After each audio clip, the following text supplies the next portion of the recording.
Hello everyone, it's Tay of Shantae Plans and welcome back to my YouTube channel. In this video, I'm going to show you how I created this interactive Dutch door.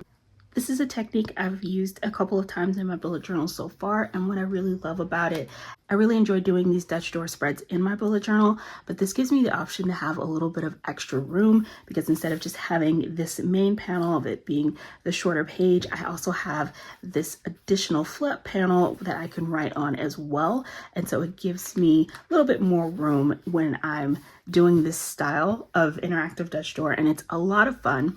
I've used it a couple of times in my bullet journal, and both times when I am creating like my playlist page, because it gives me a little bit of extra room to write down the list of songs that I'm doing. But of course you can use this for whatever type of theme or page or whatever you're recording within your bullet journal. I knew, especially in November, which is when I start listening to Christmas music, that I would have more music to write down on my playlist for November because I knew I was going to be listening to both Christmas music and regular music.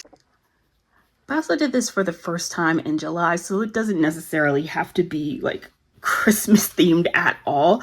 And that was actually when I realized it gave me so much space because I didn't end up filling out all of it.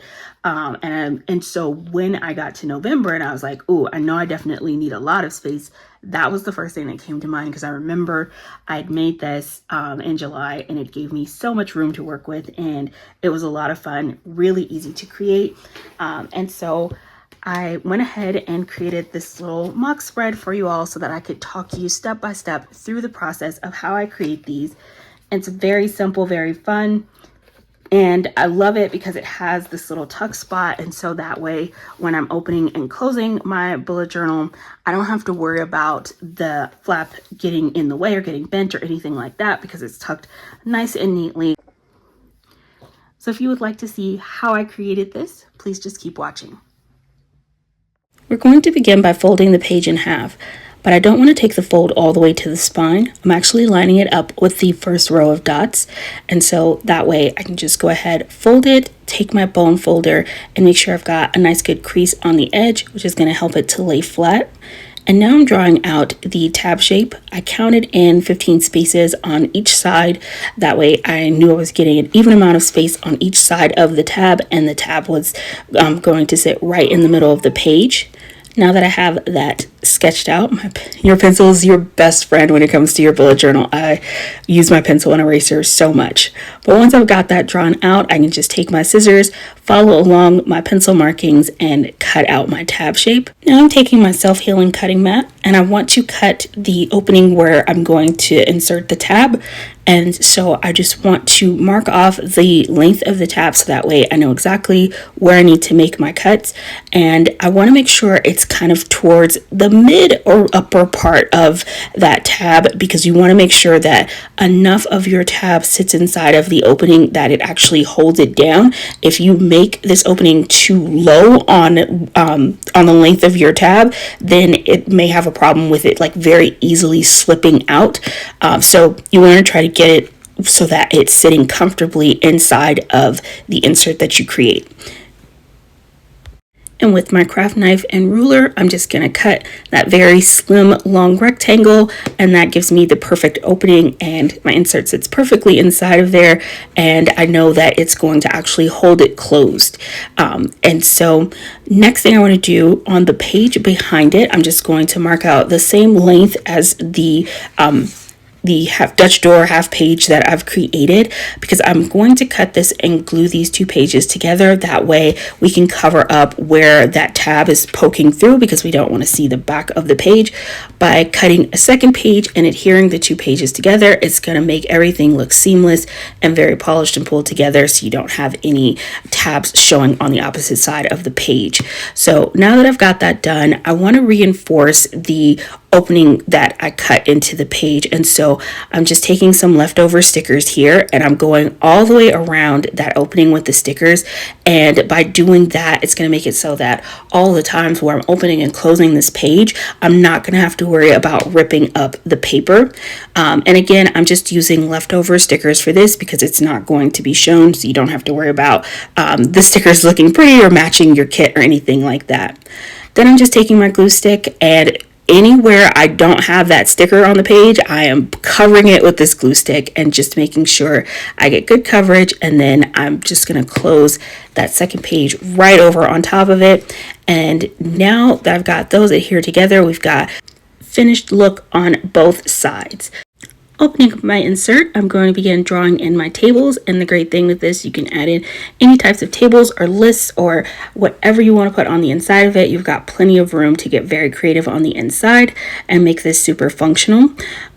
But the other thing I want to do is make sure that I reinforce the opening on this side of the page as well, just like I did on the back side that was covered up. But since this side is going to be showing, I want to make sure this coordinates and matches with the rest of the kit that I'm using. So this is the same gold foil trim that I used to outline the little tables that I created. And so I'm using that same foiled strip and along with some of the florals that match the kit to trim the sides of it. And that way I've got that reinforced. So again, I don't have to worry about the paper ripping at all. Now moving up to the tab, because I like to put stickers on each side of the tab as well. And that's just going to help make that tab strong also. And so I'm just taking some of the stickers that came in the kit that I was using and just adding that to both sides of the tab. For one side, I ended up using like a torn washi triangle shaped sticker, and that covered the side of the tab completely, and then I was able to just cut down the excess parts of the sticker so it fit. And on the other side, I ended up layering 2 stickers. So if you find that you don't have a sticker that's quite long enough, you can absolutely layer and you won't even be able to tell once you cut it down to the shape of your insert tab. It's just going to look seamless and look really good, and it's going to help reinforce that part of the page, and so it makes it so that you don't have to worry as you're opening and closing your page. Now that I've got that done, I'm again going to do more to reinforce this part, because where that tab meets the page, I want to ensure the corners on each side are really strong. And so by adding in this floral washi strip all the way across the top here, it's going to help reinforce that part of the page, because this is where I'm going to be pushing on the paper as I go to open it, right? I'm going to take my fingers and kind of push outward and upward to pull the page out of the opening. And so I want to make sure that part of the page is got a little bit of extra layers to it. So even though those florals look pretty and they're extra decorative, they're also super functional in the design of this page as well. Now I'm just going in and just decorating the page because the functionality is complete, right? We've created the mechanism that's going to allow this to open and close properly. We've reinforced all the areas that need to be reinforced. And now you want to go ahead, add in your title to your page. For me, because this is a mock spread and I have leftover stickers that say kit tracker, because I actually don't track kits in my bullet journal anymore. So I have a few of these stickers left over, so I keep using those for these mock spread example tutorials. And then I'm just going to be pulling in some of the really fun, beautiful clip art from the kit that I'm using. This kit is from Sadie Stickers, and this was her flowers kit. And so I'm just pulling in all of this fun deco and just decorating the inside and the outside of the page. This is where you really get to have fun and make it look beautiful, connected to whatever your theme is for the month in your bullet journal, and have fun creating something really pretty. I hope that this was a helpful tutorial, and if you enjoyed it, please do give the video a thumbs up. That absolutely helps out my channel so much. I appreciate you watching. I hope you're all having an amazing day, and I will see you next video. Bye.